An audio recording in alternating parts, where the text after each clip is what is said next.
অলা তুতি মানাকফান্না কলম জিক্রি না অত্যাহাও কানামে পুরুতা। আল্লাহ যে বললেন ওই ব্যক্তি অনুসরণ করো না যার কলব আল্লাহ জিকিরতে গাফেল। এই গাফেল হওয়ার কারণে তার কাজগুলি সম্পূর্ণ শরীরের খেলাপ, নাউজুবিল্লাহ। তার অর্থটা কি হলো তাইলে? যার কল্পটা জানি নাই সে গুমরা। যাদের কল্প জানি না তারা গুমরা, যাদের প্রাপ্ত না স্বতন্ত্র সেটাই করে, জিকির থেকে বাধা দেয়। আবার সবকিছু সবাই জিকির তো করে না, তো কেমনে হবে? প্রতিদিন বলে জিকির করে 1 ঘন্টা, তো এটাকে কমপক্ষে জিকির, এটা তো একটা নাম কষতে, আর বেশি করা উচিত। যেমন শয়তান তার সাথে থাকে, শয়তান তাকে তসর দিবেই, এটি তো স্বাভাবিক।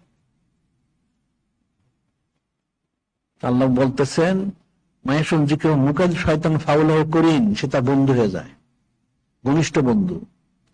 ঘনিষ্ঠ বন্ধু যে সবসময় চলাচল একটা উঠা বসা, তার তো বর্তমানে পড়বেই, সে তো শয়তানের 24 ঘন্টা। এই লোকটা ব্যাংক কাজ করবে করতে গিয়ে শুরুতে যদি সে কিছু করেও যে গ্রহণযোগ্য না।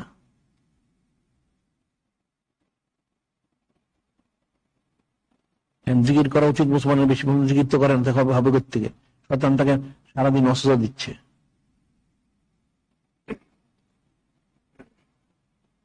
শুরুতে ন্যাক কাজ করে, ন্যাক কাজটা একটাও না। আসলে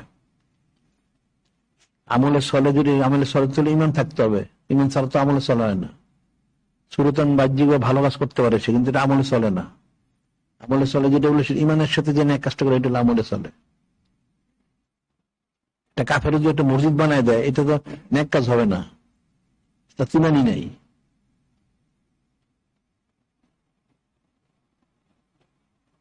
এগুলি বলা বলি লেখালেখি ব্যাপক দরকার। এই সমস্ত আয়াত শরীফগুলি দিয়া ব্যাপক লেখা। তোমরা অন্তরে ইবলিস আছে, এই কোরআন হাদিসের মোতাবেক তোমরা তাওবাদের ইখলাস অর্জন করার কোশিশ করো। বায়াত গ্রহণ করা ফরজ, বায়াত গ্রহণ না করলে যেটা হবে না। সবক নেওয়া ফরজ, জিকির করা ফরজ, সৌদিত্ব করা ফরজ।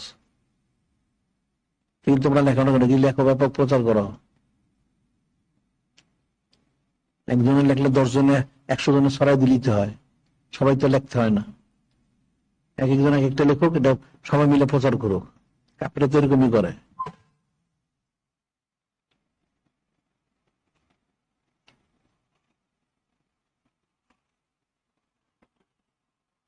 এখন এগুলি কাফের গুলি আসছে, এগুলি কিছু কুফরি জারি করার জন্য।